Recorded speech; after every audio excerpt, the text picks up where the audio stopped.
one day I also hope to visit Australia. It's definitely on my to-do list. So this is redistributive allocation mechanisms. As Alex mentioned, it's a follow-up paper on the one you might have seen, maybe some of you. And this is joint work with Mohammed and Scott. And I want to thank them not just for being amazing co-authors, but also for letting me know that the presentation is actually today. So talking about time zone differences, I actually thought it's 24 hours from now. So I want to thank them for letting me know that it's actually today. Okay, good. So let me motivate what we're going to do here with just the following statement, right? So if you look around, it's not too hard to see that many goods and services are allocated, sorry, using non-market mechanisms, even in settings where monetary transfers are feasible. And sometimes, those market mechanisms with prices sort of coexist with, I don't know, modes of allocation. So public housing is an example. Many cities in the US and elsewhere in the world allocate housing through some sort of public system where it's where the prices are reduced compared to the market. Healthcare is a good example. In the US, we have Medicaid, Medicare. In Europe, in many countries, healthcare is provided basically for free to all the citizens. Food, so I'm thinking of food stamps, for example. Road access, in most countries it's sort of free to ride on the roads, but of course it's possible to charge for this, and sometimes we charge for roads, for highways or some fast track lanes, so on. School seats, in the US mostly you have to pay for college, and in Europe it's provided for free. And national park permits, the list could go on, there are lots of examples. Now, to an economist, it's maybe a little bit puzzling, right? Why not just use a market mechanism when you can use prices? We know very well that those market mechanisms based on market clearing prices always lead to efficient outcomes, right? And there could be lots of reasons why we don't always use the market mechanism, even when it's feasible. But one answer that I think many economists and also many policymakers probably give is that we have redistributive concerns, okay? We don't just worry about maximizing the total pie, we also worry how the pie is split, right? And so there's a sense in which if we use the market mechanism, we're going to exclude from the use of these services and goods people with the lowest willingness to pay, and that's not always desirable because maybe we really care about those agents with the lowest willingness to pay or about people with lower income so that they have access to these goods and so on, right? So redistributive concerns is the reason why we maybe not always use the market mechanism even when it's feasible, and that's what we want to basically look at in this paper. So our ambitious goal, not just I would say for this paper, but for this project more generally, is to provide a sort of market design framework for thinking about those problems of optimal allocation and the redistributive concerns, okay? And let me clarify.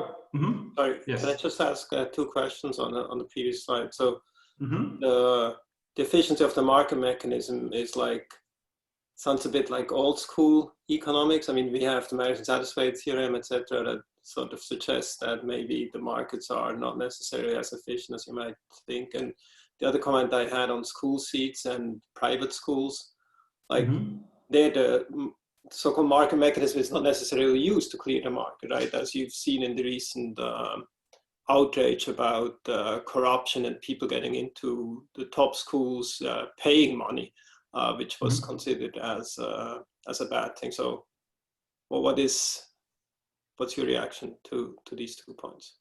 Good. So on the first point, in the setting that we'll consider, a market mechanism will be feasible, will be fully efficient. So that's sort of my quick answer is that in our setting, it's true. Of course, there are many settings where there are additional frictions, like when you have two-sided private information, the example you mentioned, where a market mechanism wouldn't be fully efficient. But that's my answer. Regarding the second point, with the school seats, I mean, we are not going to be able to speak to the details of all of these applications. So I just mentioned it broadly to motivate our attempt to understand on a broad level when we should use a pricing mechanism and when some other way of allocating goods. So what you mentioned is extremely interesting, and it's probably a subject for another paper, which is basically what if, even if the mode of allocation is not through prices and through the market, what if the rich can somehow gain access or gain an advantage over the poor because they can sort of gain the system, right? And this is not something we're going to look at today, but it's a very interesting question. Our model is going to be way simpler than that. You're going to see in a couple of slides. It's going to be a very simple, stylized model. We're going to abstract away from many of those real-life complications and details. Can I ask a related question? So when you say people with low willingness to pay, it's a bit complicated when you think about the homeless person. He has low willingness to pay because he doesn't have money, right? Right. So exactly. That's exactly what we're. Yeah. So isn't it how we think about the, this person's preferences in terms of willingness to pay? That's problematic. So is it what you're addressing? Okay. Yes, that's exactly what we're going to address sort of head on, I think, in this paper. Exactly the idea that you don't necessarily want to maximize total willingness to pay, because willingness to pay might not be a good expression of people's true need. That's exactly what we're going to do. Okay, thank you. Okay, so a bit more technically, what we're going to have is we're going to have a designer. This will clarify some of these questions. Who's going to have a set of heterogeneous quality goods that she'll want to allocate to some agents that differ in their observed and unobserved characteristics, okay, on the broad level. And so we're going to try to derive the optimal mechanism in a kind of usual mechanism design framework under IC and IR constraints, where this is the key thing, the objective function will reflect those redistributive concerns via welfare weights, okay? So there are going to be different welfare weights on different agents, and that's what's going to allow us to model those redistributive preferences. Now, I'm not going to give you a preview of the results. It's a relatively short talk, an hour, right? So, so instead, I want to give you a broad idea of what's going to lead to the optimal, what factors are going to shape the optimal mechanism. So the key thing in this is something that we already alluded to a little bit. There's going to be an interaction between the social preferences expressed via those welfare weights and how much you can observe about agents' characteristics. Okay, so the key idea will be, and Ken sort of alluded to this, the designer will be able to observe certain public information about individuals, and she'll be able to elicit some information about individuals based on the mechanism, how they behave in the mechanism. But that's not going to tell us everything about this individual, about everything we need to know to really know how deserving this individual is. So there's going to be a sort of a guessing game played by the designer. She's going to try to guess how deserving an individual is based on the information she can elicit or observe, and how much she can infer about the need of that individual is going to shape crucially the optimal mechanism. Okay. The second thing I want to emphasize is that we're going to have I think, slightly different perspective on revenue. So we're going to explicitly think about the idea that revenue can also be used for redistributive purposes. And depending on what this revenue is used for is also going to lead to different properties of the optimal mechanism. And finally, I think our intuition is that in many of these examples, when we have non-market allocation, it's for goods that are essential. And we'll be able to formalize that and explain why, indeed, for essential goods, we might expect more of a non-market allocation. Okay, so that's very broadly what we'll do. Now, to cast more light on this, I want to talk a bit about related literature that should also clarify a little bit.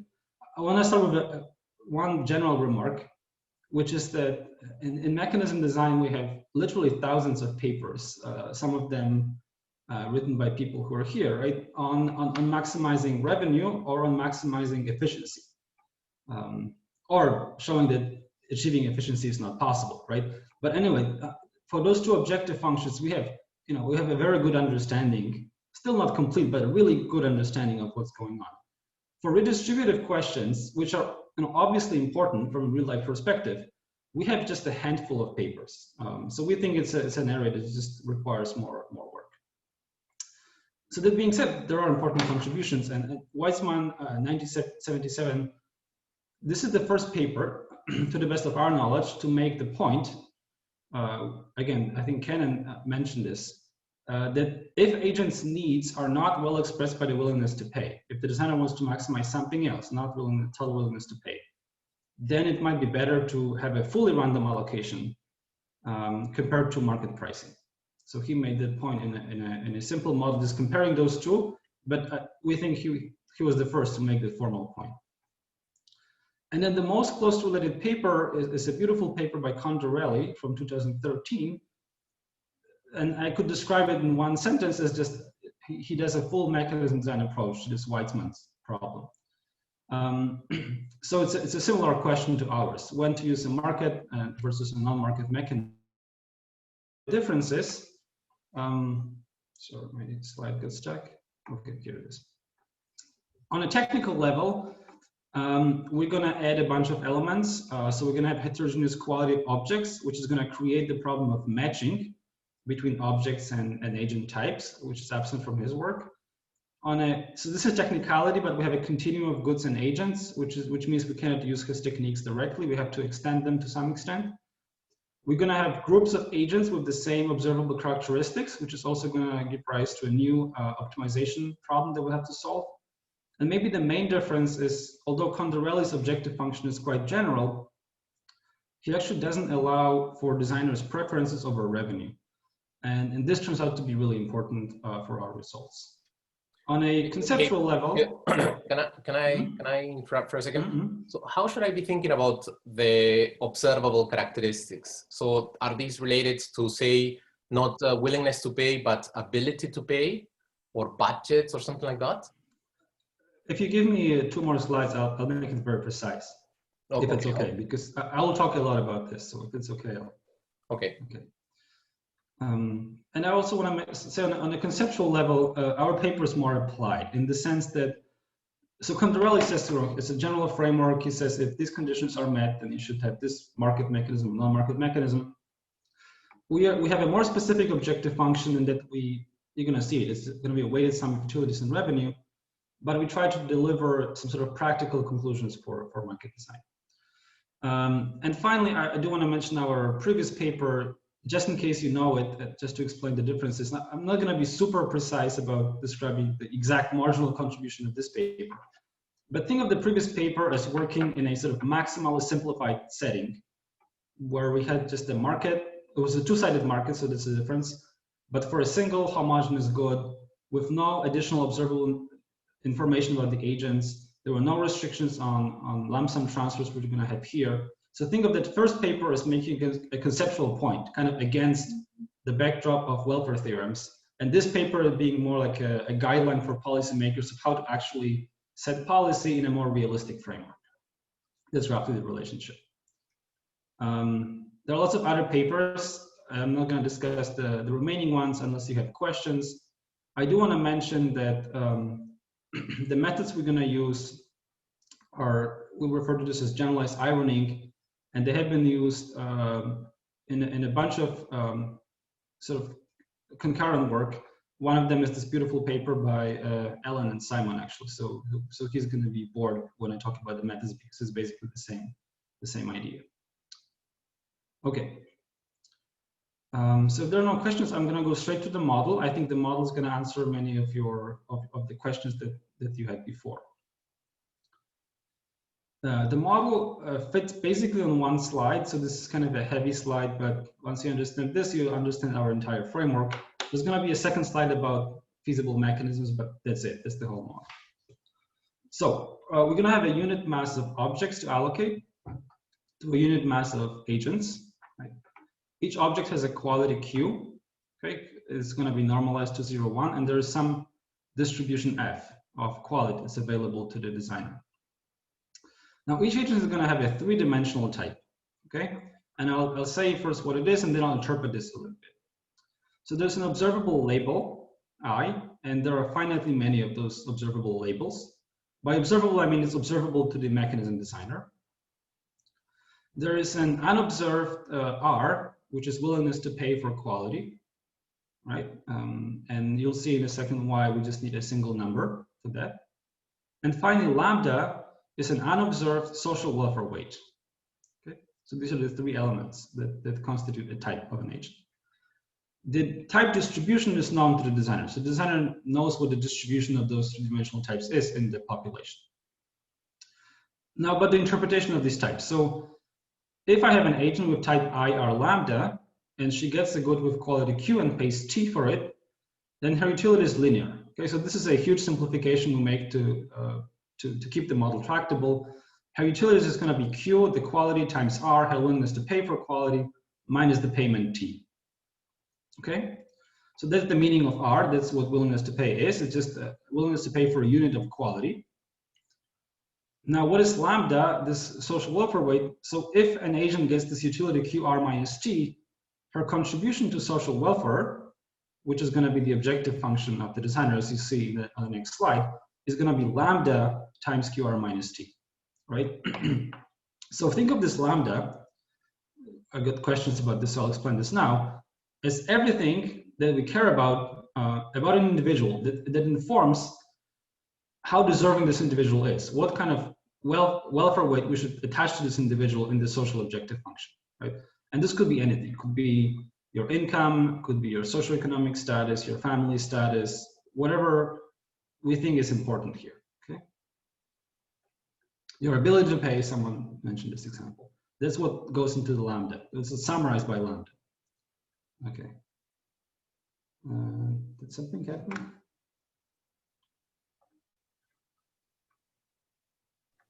So we're seeing you, we don't see your screen now. Yeah, I don't know what happened. Let me try to fix that. Can you see it? Yeah, Sorry. now we can. Okay. All right, so that's the model. Now, I just need to tell you what the feasible mechanisms are. So we're gonna look at arbitrary mechanisms. By the revelation principle, it's enough to look at direct mechanisms. And there are going to be some natural constraints. So a mechanism is just going to say, well, if you report your three-dimensional type, you're going to have some distribution of quality summarized by the CDF gamma, and then you're going to make a payment T. Okay. We impose 4 constraints. Feasibility. This just says when we average out this allocation probability over the population, we cannot allocate more goods than we have. This inequality basically means, actually, let me try to use that. Let's see. This inequality here means that there's free disposal. You can get rid of some of the goods, okay? Then we have the AC constraint, which basically just says, oh, can you hear me? Okay, this happened again, right? Huh. We can hear you, we can see you. We just lost your computer with the slides. Disappeared again. Yeah. Okay, right. Let me, so because this happened for the second time now, let me just do something else here. I'm just going to show this screen. Sorry about that. Maybe just a clarification question in between. Isn't assuming quasi-linearity basically assuming away the potential for wealth inequality among agents, because then you're going to be forcing them to have inter-agents comparisons through the quasi-linearity assumption. So yes, that's a very good question, and we would love to have to work with nonlinear utilities. I'm actually going to mention this on my last slide in the conclusions. It's mainly for tractability. The motivation for this is that this is a market design perspective. In the sense, we're looking just at one market at a time, or a single market controlled by the designer. So in this context, it's a little bit justified to think of this market not being that large that it actually has important income effects. But ideally, would want to include them if only we could from a tractability perspective. Okay, sorry about the technical difficulties. Now it should be fine because I just got rid of the other laptop, which means I won't be able to draw, but hopefully it's a good price to pay for not having those constant interruptions. All right, IC constraint. So basically, it's just every agent reports R and lambda truthfully. I is not going to be reported because I is publicly observable. IR constraint, which basically says, well, when we compute the utility of the agent, which is just going to be the willingness to pay times expected quality minus the payment. It has to be non-negative. And this is the only non-standard assumption. We assume non-negative transfers. So the designer can just pay agents directly. And we assume this because we don't have a budget constraint. So technically we need something like that to guarantee existence. But you'll see how we will incorporate the possibility, nevertheless, that the designer can use the revenue to pay a transfer to the agents. You'll see in just a couple of slides. All right. And then the key thing is that the designer is going to maximize for some constant alpha a weighted sum of revenue and agents utilities according to this formula, right? So I just put alpha weight on the payment that I receive from every agent plus those utilities of the types weighted by those unobserved social welfare weights. That's my objective function. And that's the whole model, but I do want to spend a couple of slides trying to interpret it a little bit and give some more meaning to it. All right, unless there are some questions. So, sorry, me again. So I didn't quite see that lambda was private information of the agent as well. So I thought that was a weight in the designer's welfare function. So how should I think about lambda? And then technically, you have two-dimensional private information. So how do you deal with that? Good. So how I'm going to deal with this, I'm going to explain it in the next slide. It's actually going to be very simple. And yes, so it is in the objective function, but you take expectations over it, right? So it's fine. I mean, so basically the idea is if I have perfect information as the designer, it will just be a number that I attach to an individual. I don't have all the information. So this is going to be another random variable, and I just take expectations over it. That's it. But I'm actually going to explain right now what's going to happen, and this will, I think, resolve most of the doubts. So even though lambda is part of private information of the agent, and in principle, the direct mechanism could try to elicit it, there's a simple lemma, which we're not actually the first to prove, that you cannot elicit information about lambda, okay? You can really only hope to elicit information about R through the mechanism. And that's because this lambda is completely inconsequential for the agent's utility and therefore for the agent's behavior in the mechanism. So it's a little bit tricky because it turns out that you can actually elicit information about lambda for a measure zero set of agents by making them indifferent between reports, but it's only measure zero set of agents, so it doesn't change your objective function, okay? So lambda basically cannot be elicited. So now coming back to Simon's question, what do we do then? Well, we have to form expectations over it based on the things that we do observe. And that's exactly what the designer is going to do. She's going to compute the expectations of those unobserved lambdas based on the things she can observe, which is I. She can just observe it directly. That's just public information. And the willingness to pay R, which she can elicit through the mechanism. Okay? And that's going to lead to some function lambda I of R, which for distinction we're going to call Pareto weights. Okay? And those Pareto weights now enter directly into the objective function. Now this is just a function of the things that can be observed. Okay. So Simon, does it answer your question? All right, so let me spend some time on this. So this is kind of outside of the model. Our results are just going to say, you know, given some functional form of this lambda IR, here's the optimal mechanism. But I want to spend some time developing this economic intuition underlying this function and how we should think about this object, because we think that in some sense this lies at the heart of this paper. So the idea here is that the designer tries to assess the need of these agents as expressed by those unobserved welfare weights based on the observables, the label I, which captures this public information, and things she can elicit, which is the willingness to pay. Okay, and as a consequence, what's going to be key for the properties of the optimal mechanism is the statistical correlation between the things she can observe and the things she cannot observe, namely the underlying social welfare weights. And some examples to make this clear, and why both the label and the willingness to pay might be important here. So with the label, we talked about this a little bit already. It's clearly important. And here's a simple example. Well, if the label captures something like an income bracket, right? So you might have access to tax returns of these agents, and you can estimate their income bracket. Then naturally, we might think that if a label corresponds to a lower income bracket, label A corresponds to a lower income bracket than J, then maybe the average Pareto weight on people with lower income is higher than on people with higher income. That's a very natural redistributive preference. By the way, this lambda bar I is just going to denote the average Pareto weight on agents with label I. Okay. But there are lots of other possibilities.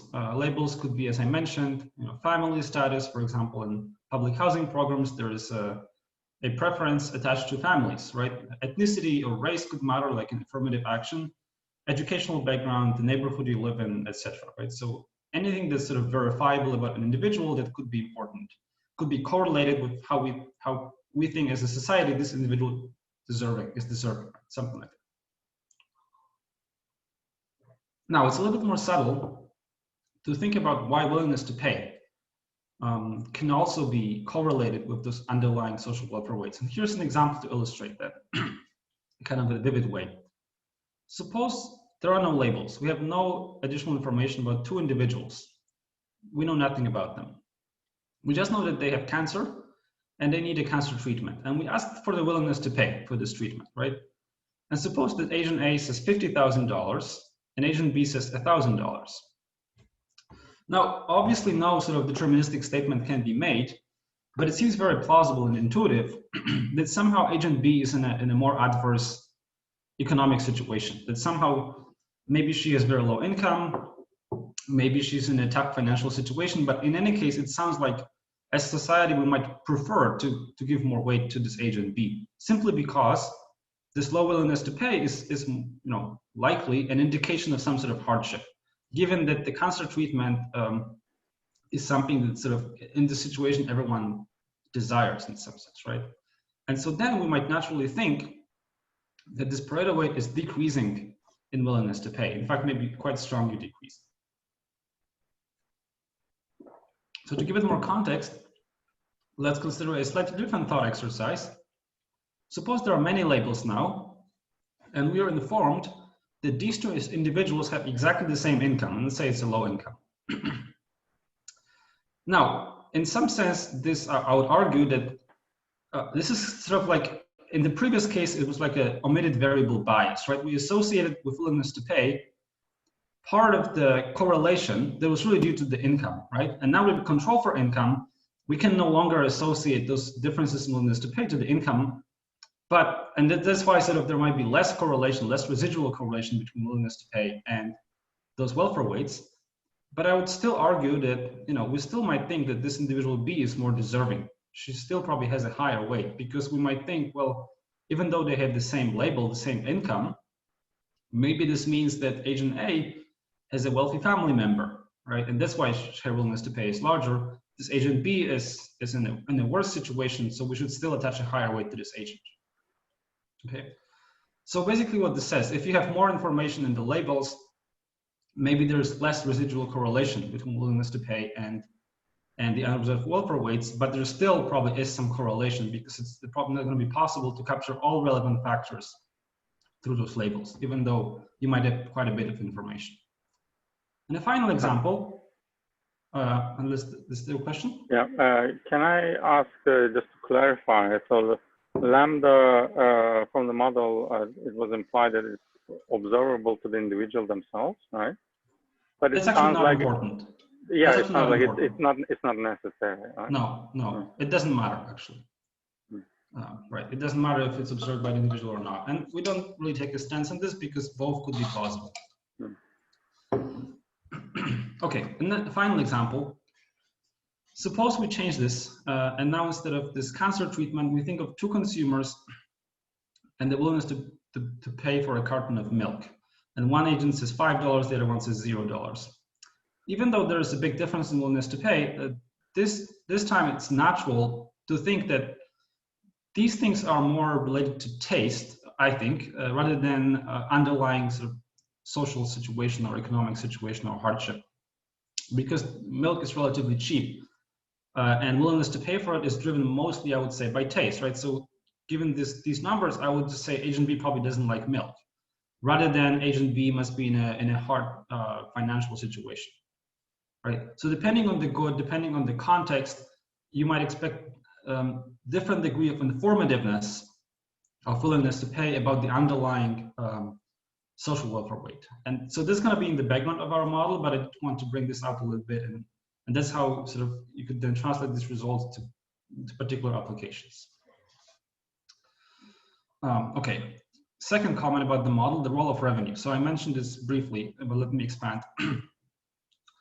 We put a weight on revenue, but we don't think of revenue as just revenue for revenue's sake. Instead, we want to think of this as being used for some sort of valuable cause, right?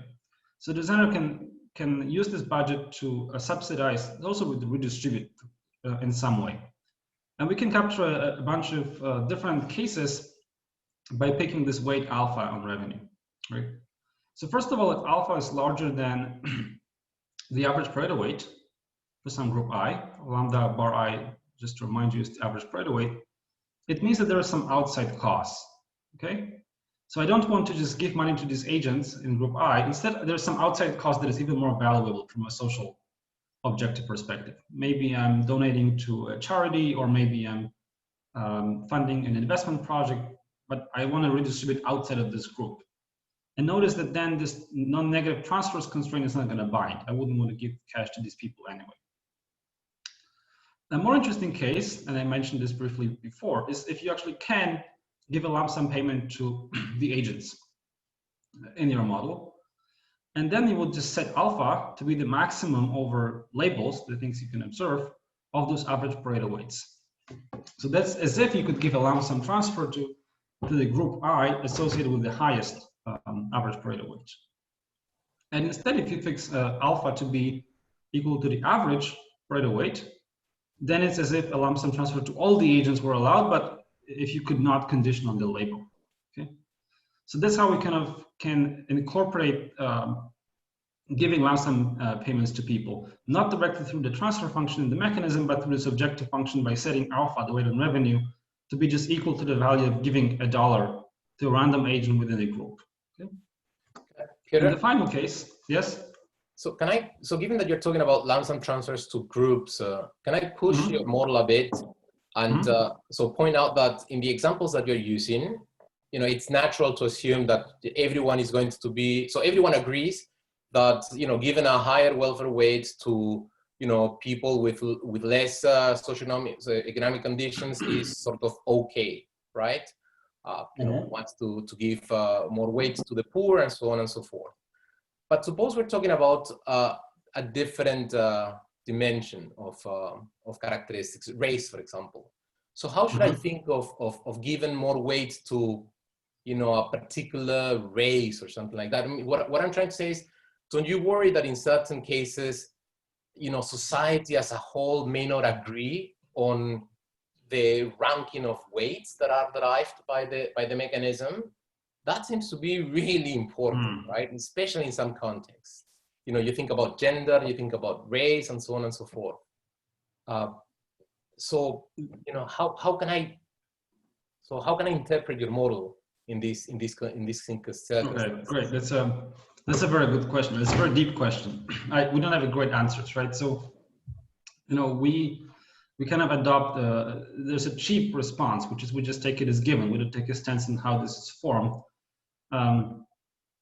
But it's a very deep problem. How as society we should decide about those weights?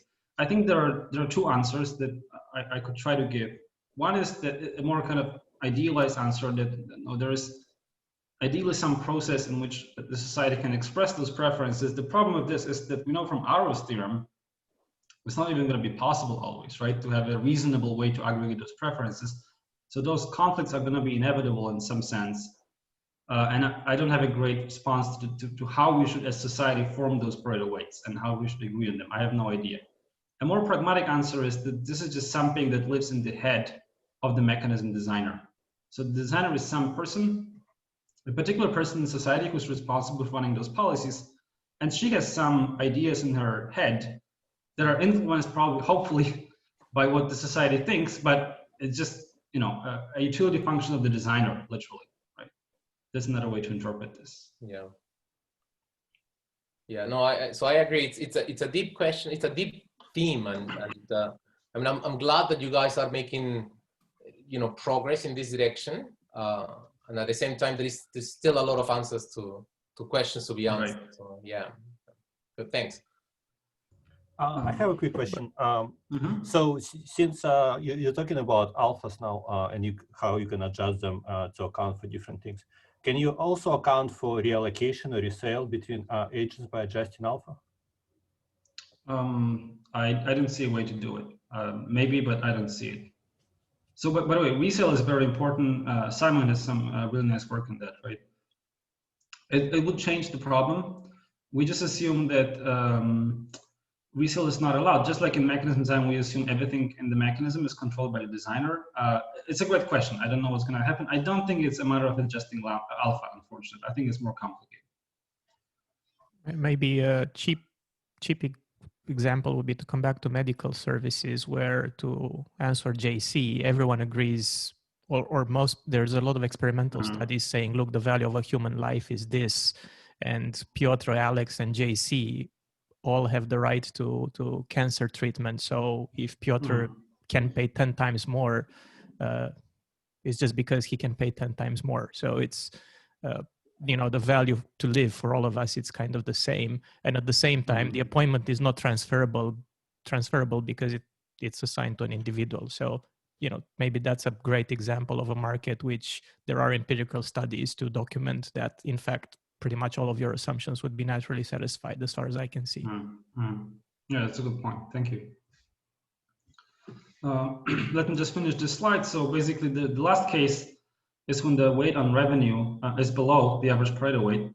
That's basically saying that the lump sum payments to this group of agents are prohibited. And, you know, sometimes for political reasons, it might not be feasible to just give someone a cash transfer based on the label. And sometimes it might just be costly. It's costly to run an administration that is responsible for handing cash to people based on some verifiable information. So this is going to be key for the results. But I'm not doing very well on time. Hopefully, if there are questions throughout, I can go for an hour and 15 minutes. Is that correct? Or okay? Sure. Just the last comment is, this is going to be brief. There's a very simple distinction between essential and non-essential goods. So GI of R is the CDF of willingness to pay, conditional in the label, and we assume there is some continuous positive density on some interval. Then we say that the good is essential if everyone has a strictly positive willingness to pay for it, right? It's bounded away from zero. Now we could debate whether this is the right definition. You might say, well, what if someone is really, really, really poor and has a zero willingness to pay? I would say, well, if it's really essential, then everyone has at least some positive willingness to pay for the good. And the example, you know, housing, food, basic healthcare, I think these are good examples. At least in developed countries, it seems like we would agree these are essential goods in the sense that every one of us values them positive. All right, that's it. That's about the model. So given the timing, I'm gonna mostly skip the derivation, meaning the techniques. And that's mostly because our techniques are not fundamentally new. It's just an adaptation of this generalized ironic idea. There are some details that we have to cover, but given the time, I'm gonna go over this very, very briefly. So don't worry if I go too fast and things are unclear. So roughly, we're gonna solve for the optimal mechanism in 2 steps. Because we have those groups of agents identified by labels, we're first gonna take the pool of objects and split them across the groups. And then once we have the set of goods for every group, we're gonna allocate within the groups, okay, optimally. And we're gonna solve this backwards by first solving the within problem and then solving the across problem. So the within problem, as I said, you just use the generalized ironic idea. And also, if you've seen this paper by Kleiner, Maldivano, and Strack recently, it's a very nice paper. I highly recommend it. Their general model applies here as well. So we can see this optimal within mechanism as an extreme point under a majorization constraint. In any case, so let me make a couple of very quick remarks. So first of all, of course, only expected quality matters here. Everything is linear. And then you can use the idea from Meyerson, right? You can transform the objective function this is a nonlinear transformation into the quantile space. And here's the formula. I don't want to read it because it's complicated, but you can sort of see the flavors of the original objective function. There's alpha, this is virtual surplus, so it's coming from revenue, and these are information rents, utilities of agents, weighted by those Pareto weights, and this enters this utility function. There's also a jump at 0 possibly in this transformed objective function that comes from the constraint of non-negative transfers, if you're curious. But in any case, you take the primitives, you compute this function. It's just a function of the primitives. And then you concavify it. In fact, you find the decreasing concave closure of that function. And then you're done, because there are just 3 cases. If this decreasing concave closure, which is a decreasing concave function, is constant in some initial interval, this corresponds to free disposal of these goods, of this initial segment of the goods. Whenever this function is strictly concave, you do assortative matching. Okay, assortative matching can be thought here as a market mechanism. So you take a set of objects, set of agents, and you allocate better quality objects to higher types, higher willingness to pay types.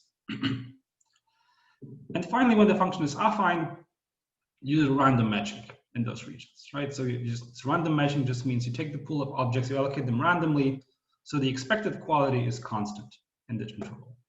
There's actually a picture, so here I was gonna draw it, but you're just gonna see my old drawings that I just pasted here. So you just take a look at this quantile space. Again, you draw the psi with some function. I just draw a particular psi. You concavify it. Then you find a decreasing concave closure, which is just the smallest decreasing concave function that bounces from above. And then you just look for those regions, right? When it's constant, you have free disposal. When it's linear, you have random allocation. When it's strictly concave, you have assortative allocation. That's basically the idea. It's quick. I don't expect you to, be able to infer every detail from that, but that's roughly how you solve the within problem. So then how do you solve the across problem once you know how to allocate within? Just a quick comment. Of course, this implies that the optimal mechanism is always going to be just a combination of those intervals of assortative matching and random matching in general, right? And you can see when, for example, fully assortative matching will be optimal when this function is strictly concave everywhere. Random matching is going to be optimal if this function, this concavified function, is linear everywhere, and so on. This is just a scary-looking theorem that formalizes all of the things I said. So then how do you solve the across problem? So now you know how to allocate within, but you have to split the qualities across the groups. So now the good thing is that this concavified function is going to serve as a group value function. And because it's a well-behaved function, it's decreasing in concave, there's going to be a greedy algorithm. And roughly speaking, the greedy algorithm works like this. You allocate qualities from the lowest to the highest, and you always allocate the next, sort of quote-unquote next, unit of quality to the group of the lowest slope of this function. And you just keep allocating the quality until you run out of it. So let me, again, show you this in the picture, okay? Not the nicest picture, but you have 2 groups here. You have these functions that we computed in the first step, the concavified psi functions. This is the quality I want to allocate. Okay, so I always allocate to the group with the lowest slope, the absolute value of the slope. So I'm going to start with group 2, obviously, because group 2 has a lower slope. Okay, and I'm going to keep allocating the lowest qualities to the group 2 until the slope becomes the same as in group 1. Okay. Once this happens, again, I follow the principle of allocating to the group of the lowest slope. When the slopes become equal, well, this slope would become strictly smaller. So now I have to allocate to group 1. And this is a constant slope. So I'm going to just allocate these objects until I give an object to everyone in group 1. And then the remaining objects I'm going to allocate to group 2. Okay. So that's roughly how this greedy algorithm works. So this just hopefully gives you a flavor of how we solve the problem.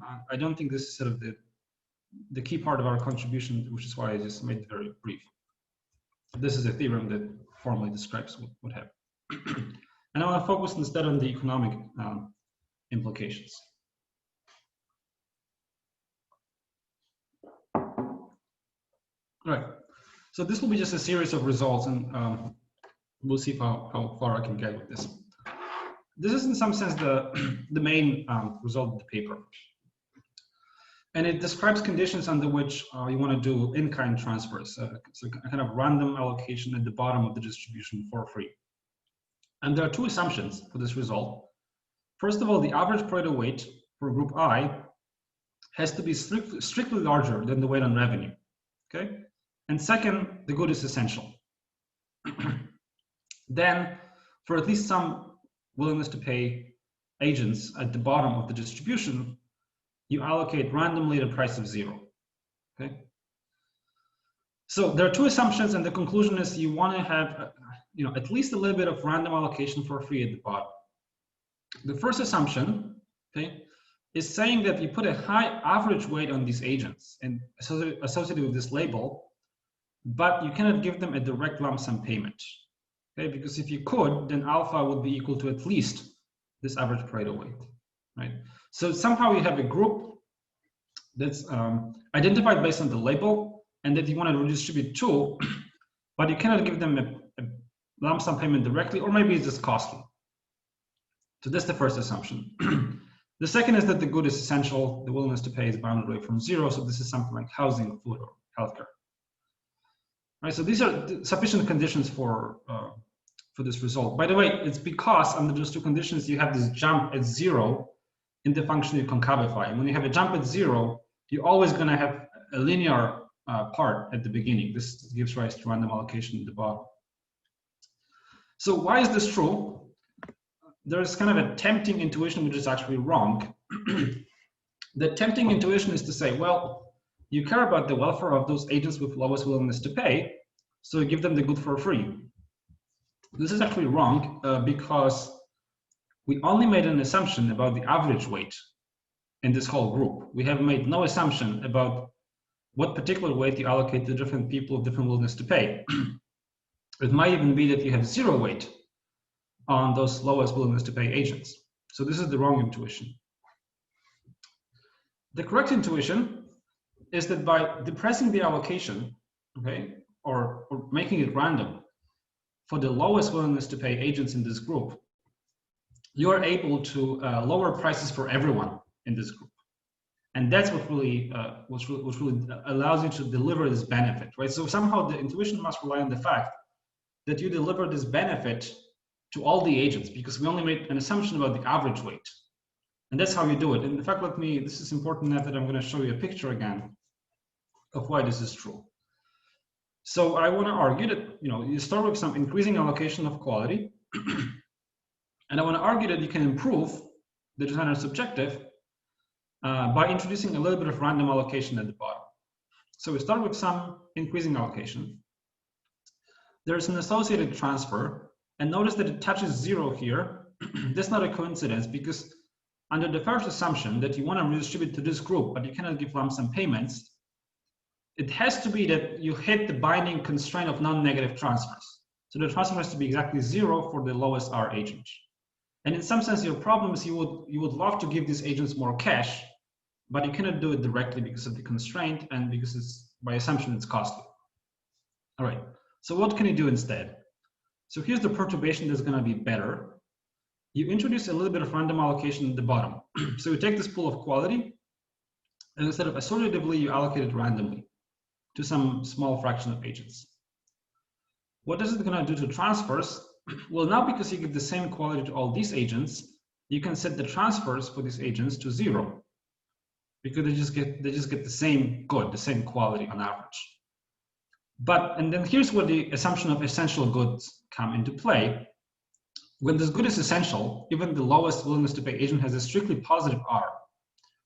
This is going to increase the utility of the lowest utility agent, and therefore utility of all the agents, which just takes the form of lowering prices for everyone because of this change. So you kind of relax the AC constraints and you can lower transfers for everyone. And that's really a first order gain, right? Because you really want to give more cash to these people, and you can do it by reducing all the prices. one way to think about it, of course, is, as I said, through the utility of the worst type, using the usual envelope formula.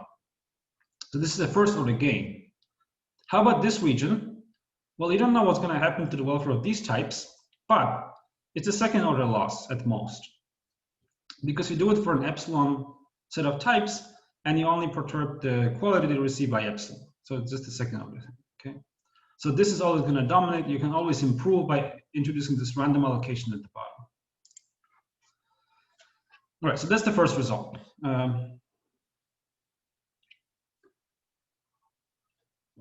Now we can ask, can we push this further? Under what conditions we want to do a fully random allocation? And here's a result that addresses this. So the first condition is necessary, and then combined with a regularity condition, which is complicated, and we're going to talk about it, it also becomes sufficient. We're more interested in the necessity part. So what is this condition? This one, what does it say? It looks at a hypothetical situation in which you have just one unit of quality to allocate to a group. So there's a group of agents with no objects, and then you have a single unit to allocate. And it asks, do you prefer to give this single unit for free to a random agent in this group? That's the right-hand side. Or do you prefer to sell it to the agent with the highest willingness to pay? And because it's the only object you allocate, you can then extract the entire surplus of that agent. You can just set the price to be equal to the highest willingness to pay, right? Only if the answer to the question is, I prefer to allocate for free randomly, only then it's possible that a fully random allocation is optimal, okay? So that gives you, and it's a very strong condition, I would say. So it's hard to justify a fully random allocation. By the way, notice that a necessary condition, it's easy to see that this condition implies that the weight on revenue is strictly below the average Pareto weight. So a necessary condition for a fully random allocation to be optimal is that lump sum transfers are not feasible, which is kind of an interesting result, because it tells you that if you can give lump sum payments, then it's never optimal to have a fully random allocation, okay? But notice that this condition, once you have that assumption, this condition becomes sort of almost satisfied when there is little dispersion in willingness to pay, because then this thing is just going to converge to Ri times the average Pareto weight if those two bounds are close to one another. So in some sense, a fully random allocation can become optimal only when there is very little dispersion in willingness to pay, which maybe is going to be satisfied, for examples, in the food stamps program. Like if you think that for food, the willingness to pay is not that dispersed, then maybe there's, and you don't want to give cash to these people because it's costly, then it might be optimal. But the message here is it's going to be hard to get fully random allocation is optimal. All right, so how about assortative matching? So we've seen two results about random allocation. When is assortative matching optimal? So the first one, the first result in this predicts when it's optimal to have assortative matching at the top of the distribution of willingness to pay. And in some sense, it's the flip side of the previous conditions. So now we want the alpha, the weight on revenue, to be at least weakly above the average Pareto weight. So now the weight on revenue is at least as high as the average weight on this group. And if moreover Pareto weights are non-increasing in willingness to pay, so that's a fairly natural assumption, then you want to have assortative matching at the top of the distribution of willingness to pay. Okay. So it's not a hard result, because basically we assume that on average you put more weight on revenue than to welfare of these agents directly, and moreover the Pareto weights are decreasing. Okay, so obviously the weight on revenue is also going to be higher than the weight you place on the welfare of agents with relatively high willingness to pay. And that just says for high willingness to pay agents, your motive to maximize revenue dominates the motive to maximize the welfare of these agents. So you just want to maximize revenue, and you do it with assortative matching. Assortative matching, at least at the top of the distribution, is going to be revenue maximizing. Notice that, as I mentioned before, this assumption always holds when you can give people lump sum transfers. I might not have time to talk a lot about examples and applications later, so let me mention this now. We kind of think that this might apply to something like a housing program if you can give lump sum payments to people in the form of tax credit, which is a policy that's actually being debated, right? So a tax credit is a form of lump sum payment in some sense. It's not necessarily lump sum, but it's a form of a direct payment. And so if you're running a housing program and you can give those tax credits to people, then this result says that, well, maybe in this housing program, you want to have some random allocation at reduced prices at the bottom of the distribution, but you want to pair it with assortative matching at the top, which is to say that when you're running this public housing program, maybe you should sort of leave the lowest quality houses to be assigned almost for free, but you should have a price gradient for the higher quality objects, for better houses, because basically this allows you to raise more revenue that you can use for redistributive purposes, and also it gives you a more efficient allocation of those houses to agents with higher willingness to pay. Right? So that's roughly the message. When do you get fully assortative matching? Well, you get fully assortative matching when, first of all, we rule out that channel that led to the first result, that led to optimality random allocation at the bottom. So either you put sufficient weight on the revenue, or the good is not essential. That's the first condition. And then the second condition is that the following function is non-decreasing. What is this function? Is basically a direct reflection of the objective function. It's alpha times virtual surplus plus a term that measures agents' information rents weighted by those Pareto weights. Okay? So just a monotonicity condition on a complicated function. So to cast more light on this, I actually want to ask, when is it that fully associative matching fails to be optimal for some types? And we just have to violate the second condition. So we just, I can compute the derivative of this and ask, when is it not non-decreasing? Okay. And you can see that this thing will become negative, okay, when, so forget about the first and last term, they will be bounded. So if this capital lambda I prime is strongly negative, then this whole thing will become negative eventually. Now, what is capital lambda I? This is the average Pareto weight on all the agents with willingness to pay above R, okay? So at 0, this is just the average Pareto weight, and as R increases, you just measure the average weight on the remaining agents above some threshold of willingness to pay, okay? So when is this going to be strongly decreasing? So this is strongly negative, this derivative. Well, it's precisely when willingness to pay is going to be strongly and negatively correlated with those unobserved social welfare weights. Okay? Then you would expect this function to be strongly decreasing, and therefore this second term can dominate and lead to this being negative, and therefore violation of the assumptions, therefore the use of some random allocation in the optimal mechanism.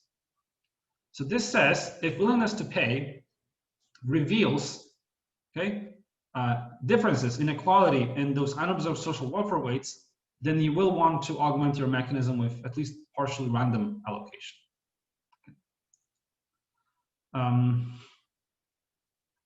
What's a sufficient condition for associative matching? So let's find a simpler to interpret sufficient condition for that. Well, so intuitively, I've argued that if this inequality revealed by willingness to pay is large, then you want to do some random allocation. So naturally, you want a condition that rules out a lot of inequality. And this is this condition. It says that the weight on revenue is high compared to, you can think of this as both the absolute value of those Pareto weights and the relative values, their dispersion. Why is this a measure of dispersion? Because lambda IR is the weight on agent with rate R. Capital lambda is the weight on all agents, the average weight on all agents above R. So it's kind of a measure of dispersion in those weights. When the weight is constant, this is going to be 0. So even if the weight on welfare is very high, but there is no dispersion, you want to do associative matching because these two things are the same. But if there's a lot of dispersion, then you might want to do random allocation. Okay. So Alex, I have about 15 minutes left, maybe 13, something like this. Yep. Okay, good. Let me mention this result. So far, I gave you 4 results. 2 were for random allocation and 2 were for associative matching. But I never sort of took a stance on how much of them you want to use. How large is the region where you randomize? And this result tells you that it's tricky in some sense. So this result is going to predict that how much of this random allocation you want to use might be non-monotone in the inequality you can identify. So let me describe in words what's going on here. We're going to look at a sequence of problems, an infinite sequence indexed by n, where you change your Pareto weights. In some sense, we're going to go from constant Pareto weights, where willingness to pay is uninformative about the welfare weight, to the case when the weights become extremely skewed. So you put almost all the weight on the agent with the lowest willingness to pay, right? And then almost 0 weight on all the agents with strictly positive willingness to pay. And the result says the following: both in the case when the weights are constant and when they become extremely dispersed, you want to do associative matching. And so somewhere in the middle, the use of the randomized allocation is maximized, right? But at the 2 extremes, both when the weights are constant willingness to pay and when they become extremely skewed, you want to do associative matching. Okay. What's the intuition for this result? Well, when the weights are almost constant, that's the first bullet point. This says there's almost no inequality in the weights. That's just the previous slide, right? When there is no inequality revealed by willingness to pay, you just want to maximize revenue and allocative efficiency, so we want to do associative matching. That's not surprising. But why is it that you also want to do associative matching when this inequality becomes extreme in some sense, in the sense that you put almost all the weight on the poorest individual and no weight on all the other individuals? Well, that's because you still care about revenue. Because like we said, revenue here is used for redistributive purposes, and we made an assumption that the weight on revenue is high, okay? So when the weights become very skewed, a consequence is you put almost 0 weight on all those agents with positive willingness to pay. And so for those agents, and there's a growing set of these agents that receive almost 0 weight, you want to maximize revenue on this agent. And because the set is growing, eventually you converge to a mechanism where you just want to maximize revenue. In particular, if you had a Rawlsian objective function, you only cared about the welfare of the poorest agent, but still with a high weight on revenue, you would still want to maximize revenue. To use that revenue as a lump sum payment, that will be a better way to help the poorest agent than to try to raise her utility through some sort of random allocation scheme. Okay.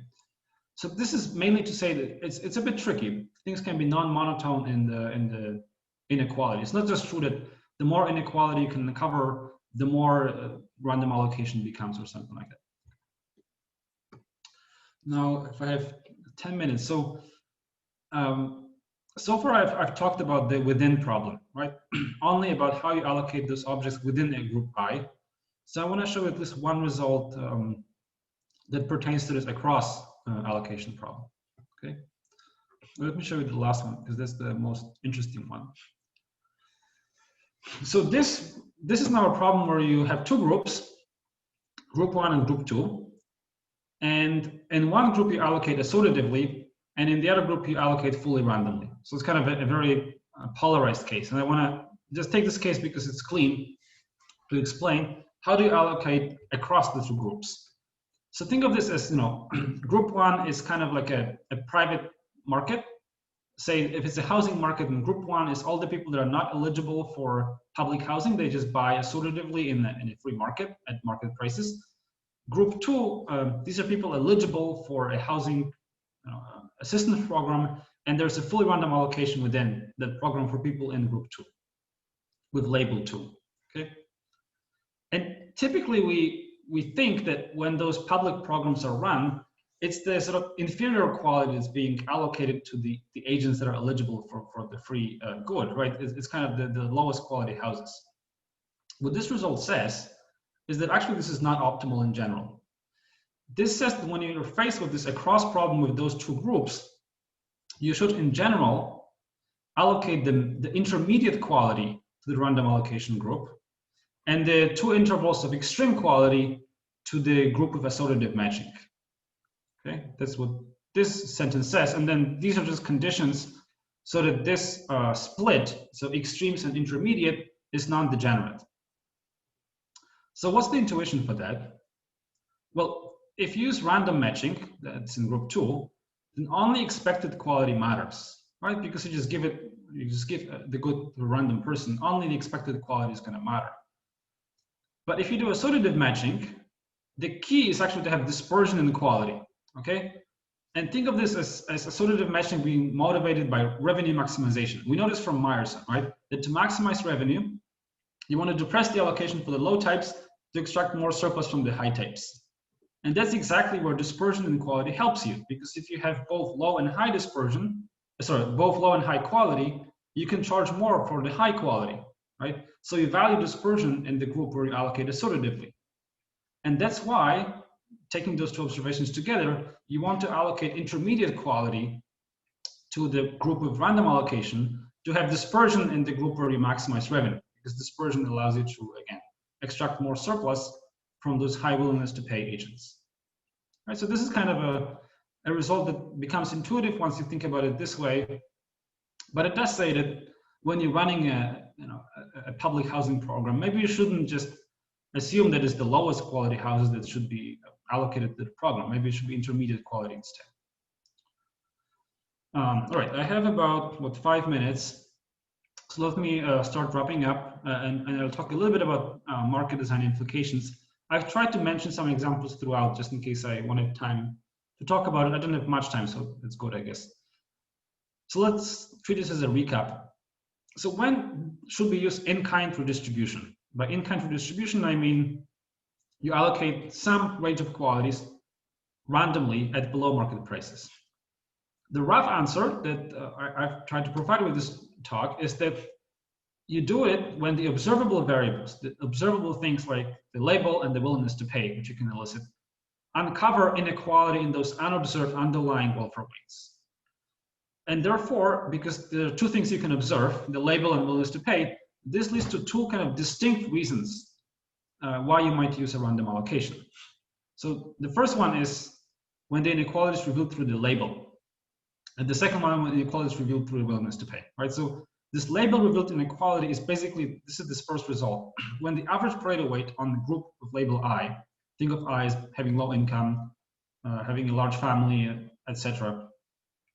When this reveals that there's a high weight on these individuals, then you should provide essential goods randomly, at least to the lowest willingness to pay agents, right? And again, we mentioned food stamps and public housing as potential examples. But of course, the fact that you want to use random allocation at the bottom of the distribution does not preclude the fact that you might want to use assortative matching at the top of the distribution. What about the second one? So here, when this is the willingness to pay that reveals the inequality, then what you're relying on is the fact that the choosing, right, this lower quality identifies you as poor, or in some sense more deserving in terms of the objective function. And it's maybe not the greatest example, but when you think about healthcare for general population, so in European countries, healthcare is basically free to all the citizens, but there's a private sector which has much higher quality, obviously. I think it's kind of an application of this idea. The fact that you go to through the public health system probably identifies you as a person that's relatively not poor, but poorer on average than the people who rely entirely on the private sector. And because of this identification effect, that this reveals that you're probably have a higher relative weight in the objective function, we basically subsidize these people by providing this good this service for free. Okay. In contrast, when do we use market mechanisms, by which I mean here assortative matching at market clearing prices? Again, the rough answer is for two reasons. When we want to maximize revenue or maximize allocative efficiency. So when these two motives dominate those redistributive concerns, then you would rather have a market mechanism. Revenue maximization here, well, you care a lot about revenue when this alpha weight, which captures the value of revenue, how you can best use it for redistribution, how you can use the cash for redistribution, right? When this is high, you're going to do assortative matching. And one sort of natural example that comes to mind is when the government allocates goods to corporations, like oil leases or spectrum licenses, alpha is basically how best you can use the revenue you gather from spectrum auctions. And it's typically used to subsidize the public budget. So you should sort of place a weight equal to, let's say, the average weight on the whole society, because that's the owner of the public budget. What's the welfare weight on the agents in the model in this case is just the welfare weight on the owners of these corporations, really. So it's probably a smaller weight. So it's a case where you want to redistribute outside of that group, which gives rise to a high alpha, and therefore it's fully justified to maximize revenue in such context. What about efficiency maximization? When do you want to focus on maximizing allocative efficiency? Well, basically when the welfare weights are not too strongly correlated with willingness to pay, either because there is small dispersion in the welfare weights to begin with. So the trivial cases when the designer does not have redistributive preferences, then you essentially want to maximize total willingness to pay. It's just efficiency maximization that's going to push for market mechanisms. A more interesting case is when there is large dispersion in the welfare weights. So the designer does have redistributive preferences, but is just not revealed through willingness to pay. Okay, and that perhaps I'm not sure if we need an explanation, but why don't we have public programs for things like games or books or I don't know, theater tickets? This actually maybe we have, but for lots of small goods and services we buy every day, well, most likely one explanation that we can provide rigorously here is that your willingness to pay for those small things that this relies heavily on taste is not going to be terribly informative about those underlying social welfare weights, right? How much you're willing to pay for a comic book is probably not going to tell us much about your adverse or good economic and social situation. And so in those cases, observing this willingness to pay does not tell us much about welfare weights, and therefore the motive to maximize this efficiency dominates, and you want to use a market mechanism. I should really stop. So I talked about a model of optimal allocation of objects and the general redistributive concerns. We've talked about 3 key factors that decided about the form of the optimal mechanism. The correlation of the unobserved welfare weights with things you can observe, the willingness to pay and labels. We talked about the role of raising revenue and how it connects to the availability or not of lump sum transfers, and the importance of the good being essential or not. And I just want to finish by saying that we think that there's much more work needed on these questions. So as I said in the beginning, there are very, very few papers really on these topics compared to the mechanism design, the literature on mechanism design with revenue maximization and efficiency maximization in mind. And it's not because these problems are not important, right? Clearly, policymakers care about redistribution and they want to understand how to incorporate all of those factors to decide about the optimal allocation. Some things that need relaxing and more work, they were mentioned in this talk via questions. Relaxing linearity is very important. Considering ex post fairness, we don't care about inequality created by the mechanism itself in this work, but it's obviously important as well. And the question of how does this interact with conventional redistributive tools like income taxation? That's also pretty much an open question as far as we know. All right, thank you very much for listening. And I know I am over time, but I'm not sure if questions are allowed when we're over time. If not, then I'm more than happy to connect offline and try to answer them.